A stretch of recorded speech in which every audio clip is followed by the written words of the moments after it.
Welcome back mga kaaldab. Ito na naman po ang inyong lingkod, si Mr. Destiny. At spotted na naman po si Alden Richards. May ganap na naman po siya sa Quezon City mga kaaldab. Nakakatuwa lang po, di po ba, na may mga ganitong update, kaganapan kay Alden Richards. Sabi ko naman po sa inyo, dito lang po kayo sa channel ni Mr. Destiny. Lahat po ng mga gustong malaman, pabor man o hindi, kumbaga may mga issue man o wala, updated na updated po kayo. Bukod po sa kay Michelle D na talaga naman pong pinagpepiestahan ngayon sa Instagram, sa Twitter at sa Facebook at syempre sa mga website, di po ba? Medyo sila nga po yung mainit. Sabi ko nga po sa inyo, pagdating lang naman po sa channel ni Mr. Destiny, kung ano lang po yung latest, kung ano lang po yung trending, dun lang po tayo. Di po ba? Yan ang kagandahan nyo po. Dito naman po sa channel ni Mr. Destiny. Di po ba? Kaya relax lang. May mga bagay-bagay nga po na dumidepende na lang po sa mga sinasabi ng iba, komento ng iba. Ako, masaya po ako. Lalo na nga po ngayon na talagang nagpaparamdam sa atin ang panahon. Kakampi natin ang tadhana. Di po ba? Guilty sila kasi nga po sunod-sunod yung mga update. Sunod-sunod po yung mga kumbaga mga posts sa Instagram, sa Twitter, sa Facebook, sa mga website na mga photos at mga video nila Alden Richards at ni Maine Mendoza. Di po ba? Real talk mga ka-Aldab. Tapos yung sa beach, no, sinasabayan po ng beach ng Aldab Nation na kung saan nga po pinopost din si Maine Paul Carson. Di po ba? Sinasabi ko lang po ito para po sa kaalaman ng lahat. Lalo na nga po sa mga taong dumadaan at bumibisita po sa channel natin. Sabi ko nga po sa inyo, kung gusto nyo lang po ng update, kung gusto nyo lang po ng trending, punta lang po kayo dito sa channel ni Mr. Destiny para updated po kayo sa mga bago. Ang dami kasing nagre-react dyan eh. Ang dami nagko-komento. May mga bagay-bagay nga po na mahirap nga pong ipaliwanag. Sabi ko naman po sa inyo, kung gusto nyo lang po ng trending, kung gusto nyo lang po ng viral at pinag-uusapan, dito lang po kayo. Relax lang. Di po ba? Darating naman po yung point. Tayo po yung wagi. Tayo po yung panalo. Kahit naman po balik na rin natin ang sitwasyon, tayo pa rin po yung wagi. Bagamat maraming sinasabi sila na, hindi, ganito, ganyan, etc. etc. Okay lang naman po yun. Di po ba? Bagamat maraming mga agam-agam, kwentong ganito, kwentong ganon, relax lang. Di po ba? Huwag po kayong basta-basta maniniwala sa mga sinasabi at pahayag po ng iba. Ang importante lang naman po, kung ano lang yung latest, kung ano lang yung trending, dun lang po kayo.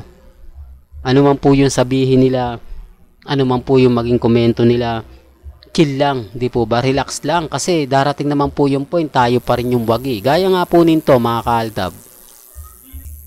Galit na galit po sila sa post na to. Di po ba? Sabi nga po ang ganda. Di po ba? Ang ganda ng asawa ko. Galit na hindi daw yan account ni ganto ganyan. Okay lang naman po. Hindi naman kami po dito sa channel ni Mr. Destiny. May kanya-kanya po tayong opinion. May kanya-kanya po tayong relasyon. Di po ba? Nire-respeto ko po at ginagalang kung ano man po ang gusto po nilang sabihin at gusto po nilang ipahiwatig. Di po ba?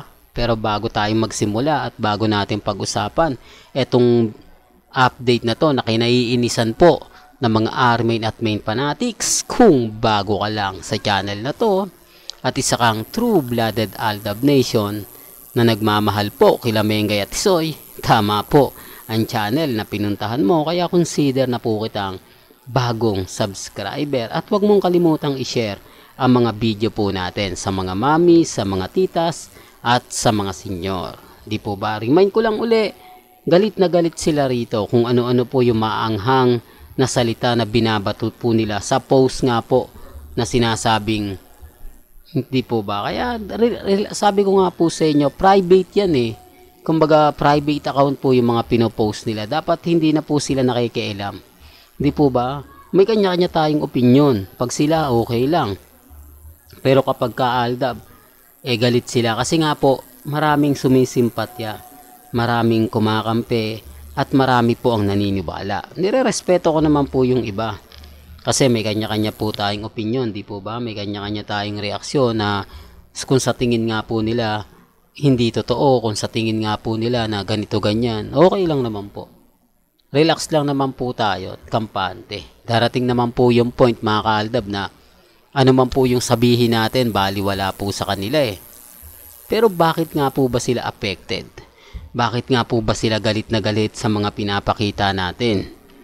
Dapat nga kampante lang sila eh. Di po ba? Kasi nga po wala naman eh. Di po ba? Anong kinaiinis nila kung nasa kanila na nga yung sitwasyon? Nasa kanila na nga po yung panalo. Di po ba? Affected sila kasi nga po yung Aldab tuloy-tuloy eh. Kami tuloy-tuloy yung post, napakaraming ganap, napakaraming kumbaga update, di po ba? Sa Instagram, sa Twitter, sa Facebook, nagkakalat po yung mga video nila Mengay, video nila Alden, mga photos na talagang totoo naman po at hindi naman po inedit, di po ba? Kaya nga po affected sila eh. Kasi unang-una sasabihin ako, edited lang yan. Di nila masabi ng ganun. Sa kanila po kasi pumuputok eh. Kung ano po yung ginagawa nila mga kaaldab, hindi naman po nila sinasabi sa atin. Kasi tayo, katulad ko po, pag ako nag-post, talagang totoo. Although throwback naman po siya. Pero yung mga update na kay Alden at kay May na magkahiwalay, eh, real talk yon. Di po ba? May mga sapul po yung gaya nga po ng mga sinusuot ni Mengay na paborito po at sinusuot din ni Alden Richards. Tapos sasabihin nila, hindi, nagkataon lang yan. Eh, alam mo naman si Alden Richards, mahilig manggaya yan. O, yun naman po yung nakikita ko at nababasa ko sa mga komento po. At ang sinasabi nga po nila, hindi, alam naman ni Mengay na ganun yung suot ni Alden. Gagayahin niya. O, hati talaga yung opinion.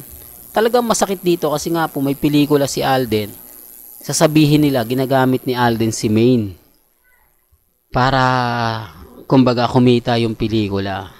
Magkaroon man o may teleserye man si Alden, may pelikula, may show. Ganun pa rin mo sinasabi nila. Wala naman pong pagbabago, di po ba? Pagka bumabagsak yung karir ni Alden, tapos nag-post tayo, gagamitin na naman yan kasi bagsak yung karir ni Alden. Kasi ganito ganyan, gusto lang niya ng ano. Kaya nga yung mga delulo, tuwan-tuwa sa kanya dahil paasa. Paano nyo masasabing si Alden Richards eh hindi takot sa Panginoon, di po ba? Kumbaga, siyempre hindi niya namang gagawin linlangin lang ang mga mamis, mga titas, mga senyor. Kasi mismo sila ay nakakausap ni Alden. Mismong sila, kumbaga, tinatanong nila kay Alden kung ano nga po ba talaga yung tamang panahon, kung kailan nga magandang ngiti at sasabihin niyang malapit na. Di po ba? Real talk mga kaaldab, hindi naman po lahat sinasagot niya kapag alam niya sa tingin niya na hindi talaga aldab yung mga nagtatanong. Matalino naman po si Alden eh. Bakit sinasabi ng iba? Hindi kami nagtatanong. Ganito, alam niya nga po bang aldab kayo? Nakita na po ba kayo since 2015 pa lang? Di po ba? Kahit gaganyan-ganyan si Alden, kabisado niya. Nila ni Mama Ten kung sino nga po talaga yung since 2015 pa lang sinuportahan na siya.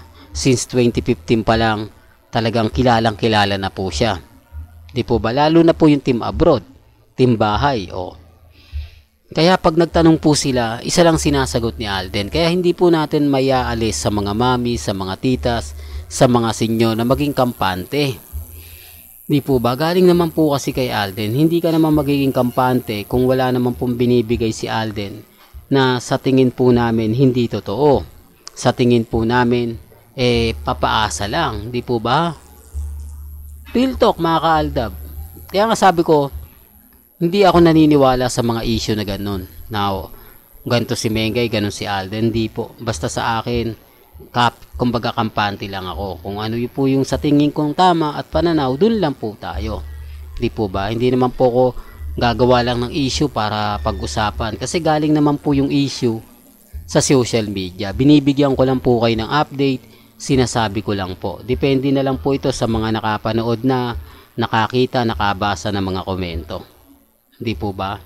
Well, hanggang dito na lang po yung updates natin mga kaaldab. Kaya kung gusto nyo pa po ng pinaka-latest at sariwang update, abay tumutok lang po kayo dito sa channel ni Mr. Destiny para updated po kayo sa mga bago at sa mga latest na i-upload po natin maya-maya lang. Hanggang sa muli, salamat po sa panonood at pakikinig.